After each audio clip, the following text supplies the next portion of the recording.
Now, Newcastle United fan Lindsay Smith has been banned from attending matches until 2026 due to social media posts which criticised transgender ideology. Newcastle say she has breached the equality and diversity section of its membership rules, which state that the club will protect supporters from discrimination, harassment and victimisation. They say she's also breached its equality policy, which is similarly worded, and Section 12 of its ground regulations, which prohibit, quote, any conduct, act or statement that is discriminatory, including by means of sexual or gender orientation. Now, one of the tweets posted by Smith, which led to a Premier League investigation, read, "You realise that trans ideology is based off a Nazi, right?" So, here to discuss this, I am joined by the author and director of advocacy at Sex Matters, Helen Joyce. Helen, welcome back to the show. Always a pleasure to see you. This is an odd one, isn't it? Because it looks very much as though the Premier League has a spy unit. What's going on? I think it's worse than odd. It's actually one of the most sinister things I've seen in the 5+ years that I've been following the gross overreaches of transgender ideology. So this woman expresses, in a somewhat casual and careless way, possibly, but free speech isn't about, your most polished thoughts or speaking perfectly. It's about covering everything that you say, on her own Twitter account, has never done anything, which Newcastle admits, has never done anything at all in the grounds or to anybody related to the club or anything like that. They have no actual evidence of anything discriminatory. They passed this secret dossier to the police. The police came around and interviewed her under caution and said 2 hours later there had been no crime. So they decided anyway that they would suspend her. So I actually think it's they who are discriminating against her. I think they're the bigots, not her. Well, it's very sinister because from what I understand, they have pictures of her walking her dog. They've tracked her home address. They know her date of birth. I mean, this sounds like the Stasi, doesn't it? Is they've taken powers that they were given to try to stop the worst sort of football hooliganism, which does require you to work out who the gang leaders are and whether they're coming to your grounds, and maybe even to have barring orders, keeping them out of a city or away from grounds.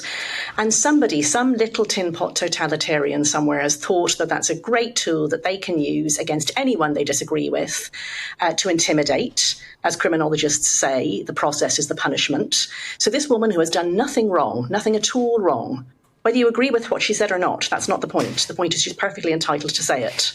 Here they are using this tool against her. And of course, this is the sort of thing that a lot of people have been saying for a long time, that some of these laws, for instance, the deplatforming rules on university campuses, which were about fascists, are now being weaponised against feminists. And that's, of course, what a lot of people in Ireland are saying about the hate speech laws, that they will be weaponised eventually against holding this particular view. What is it about the views that Lindsay Smith holds and people like yourself hold that lead to these kind of this kind of weaponisation? I think the point is that the people who disagree with us hold a belief that requires them to force everybody else to play along. If you think that you're a man who's really a woman, that's not something you can pretend all on your very own. You need women to pretend it as well. And you need to force women to let you into spaces where women don't want you. So it is by its nature an imposition on other people, and that requires you to try to silence those other people when they say so.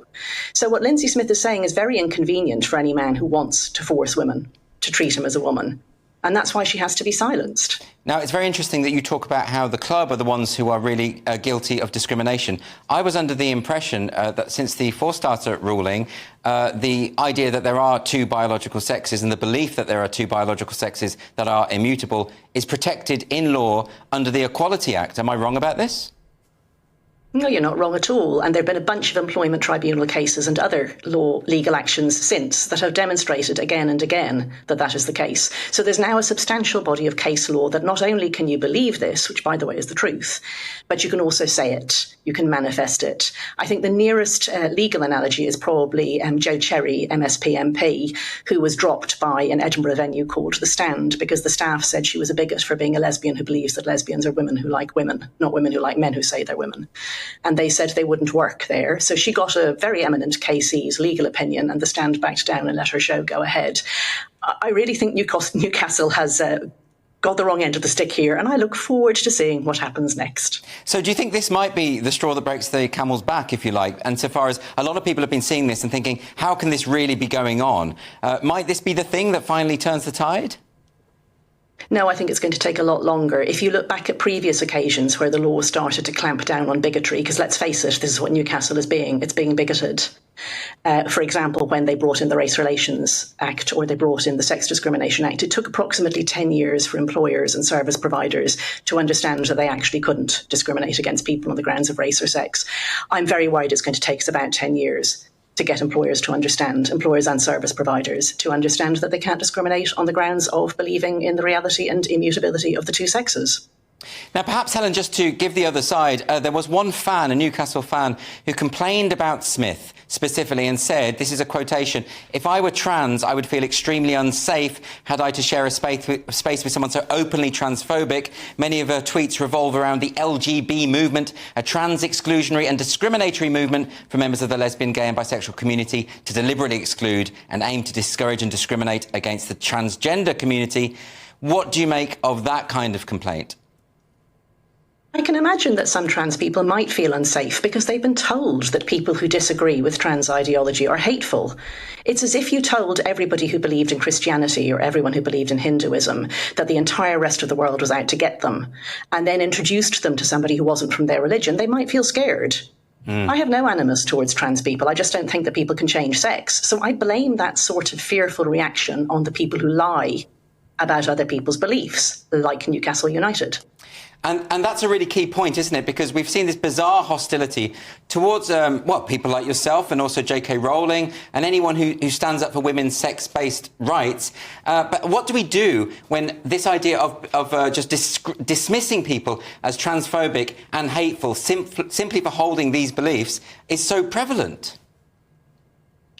Well, as I say, racist and sexist beliefs used to be more prevalent than they are now. We just keep having to fight back, and these bigoted people are really going to have to step in line. It will take them time. It will take more employment tribunal losses. It'll take more legal actions like Joe Cherry's. But eventually HR departments will get the message that if you behave like this, you're going to lose in court and it's going to cost you a lot of money. But just more generally, remember, most people agree with me.